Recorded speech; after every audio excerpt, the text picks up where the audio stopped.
Hola amigos, ¿qué tal? Stuart here from Spain Speaks, on the road again, and we are in the province of Teruel, which is in the Autonomous Community of Aragón, and we're on our way to one of Spain's most picturesque and beautiful villages, if not the most beautiful village in Spain. In fact, it was voted by the readers of El País newspaper as the most beautiful town or village in Spain last year, and it is Albarracín. Now, Albarracín is about 3.5 hours east of Madrid and about 2 hours northwest of Valencia.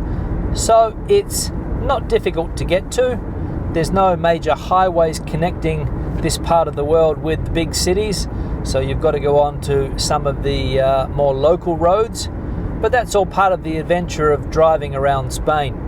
Now, Teruel, this area in Spain, is one of Spain's forgotten areas. In fact, there was a campaign a few years ago which tried to bring the province of Teruel to people's attention, because it's one of these areas in Spain where a lot of people have to leave to find a job. It's very rural, there's lots of agriculture, lots of farming, so really there's not a lot of jobs and chances here for young people. So in order to stop people leaving and try to bring people here from a tourist point of view, there was an advertising campaign a few years ago called Teruel Existe.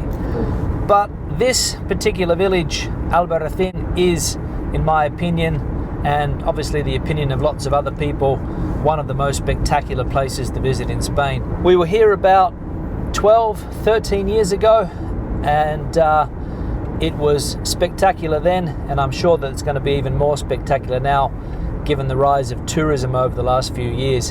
When we first came here, it was not easy to get accommodation. It wasn't easy to find good restaurants, but I've been told that all of that has changed. So we'll probably be able to get a nice lunch here as well on this trip to Albarracín. Now, one thing you'll notice about this village is that it's like stepping back in time. It's like going back to the days when the Moors were controlling Spain, and in fact this place was an important part of the Moorish Empire, and you can see that a lot of the architecture very medieval and Moorish in that sense. The village sort of winds around a river.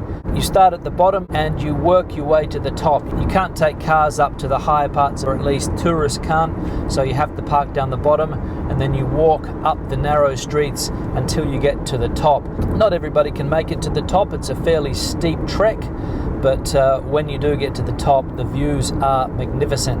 And there's an old fortress at the top of the village as well, which has some spectacular views of the city and the surrounding areas. Now, apparently Albarracín was in ruins until about 60 years ago, until it was rebuilt, but it is a magnificent place to see, and as I said before, well worth a visit should you be coming to Spain or if you are living in Spain. So that's all I've got, so enjoy the look around Albarracín, and I'll see you in the next video. Hasta luego.